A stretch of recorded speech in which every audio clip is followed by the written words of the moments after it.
Até um racismo científico. Se originou, né, a partir de determinadas teses de cientistas no século XIX, e a gente vai perceber que esse racismo, enquanto doutrina, está bem caracterizado nessa charge aqui. Observa essa charge. Eu tenho a África e ela sendo repartida por várias, né, nações consideradas potência. Tá? A suposta inferioridade do povo negro, que vai sendo utilizada como uma justificativa de opressão social, de assujeitamento desse povo negro. Isso eu posso entender que, na verdade, está muito além de uma questão étnica. Vai numa relação de quem quer dominar e quem vai ser dominado. Faz parte das relações de poder. No livro, nós vamos perceber que quando Kalil ele é alvejado pela polícia, ele simplesmente ali nós temos um exemplo de uma prática social que é sistêmica e que é reconhecida socialmente como algo que possa ser legitimado. Por quê? Porque o Kalil ele era traficante, mas no momento que ele estava sendo alvejado pelo policial, ele estava praticando algum tipo de crime, esse é o questionamento. Independente de quem seja a pessoa, se a ação quando ela foi alvejada, ela estava praticando algum tipo de delito, praticava algum tipo de insegurança, levava ao policial algum tipo de insegurança social ou à comunidade. Então esse questionamento, por que o policial então atirou? Porque o Kalil ele era negro, existe uma criminalização pela cor da pele.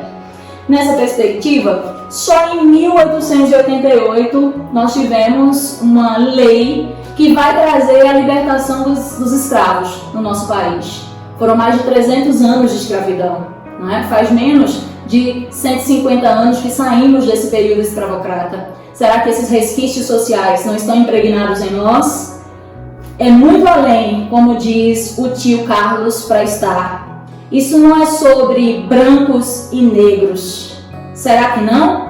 Sendo o tio Carlos um homem negro, ele vê como naturalidade a morte de um rapaz negro por um policial branco, sem ele apresentar nenhum tipo de risco para a sociedade naquele momento. Vamos lá? Entender um pouco essa sociedade escravocrata.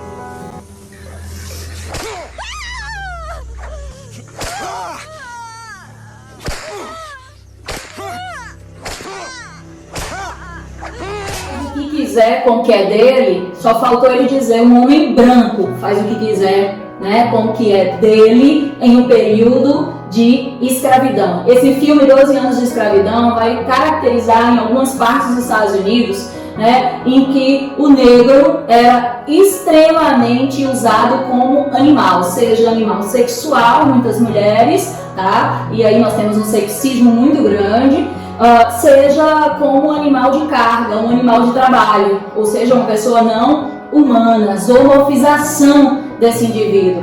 Isso não é muito diferente com algumas características da sociedade atual.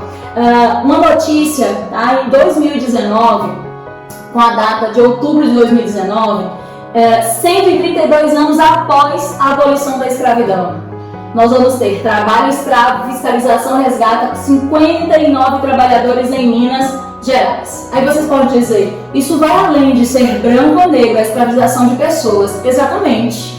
Né? Hoje nós conseguimos perceber que a escravidão é algo inaceitável. Está lá na Declaração Universal dos Direitos Humanos, está na nossa cláusula pétrea, que é a nossa Constituição brasileira, né? Saiu na Lei Áurea. Mas e aí? Será que as algemas e os grilhões que foram retirados dos pés e das mãos saíram da cabeça do brasileiro? Ou essas algemas e esses grilhões estão na consciência de um racismo que parece ser algo natural? Que nos faz imaginar como naturalização processos de racismo dentro da sociedade que nós estamos, né? Diante dessa perspectiva, vamos fazer algumas pontes com o âmbito, né, artístico. Observem, tá, todos esses atores aqui.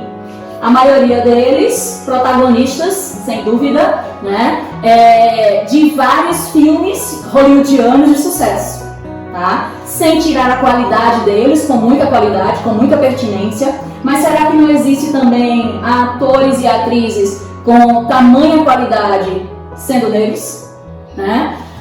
Pelo segundo ano seguido, segundo autor ou atriz negro ou latino, figurou entre 20 indicados nas 4 categorias de atuação.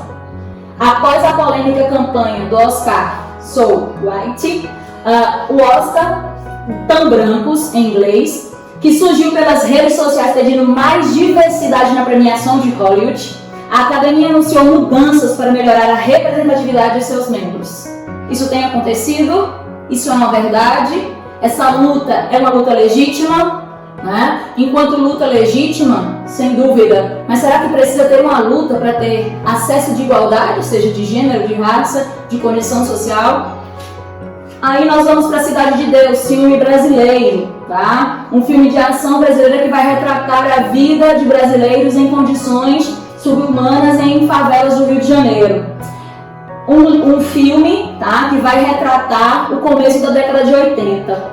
Vamos ver alguns desses atores? Atores negros, porque estavam retratando uma condição de ser negro na favela, né?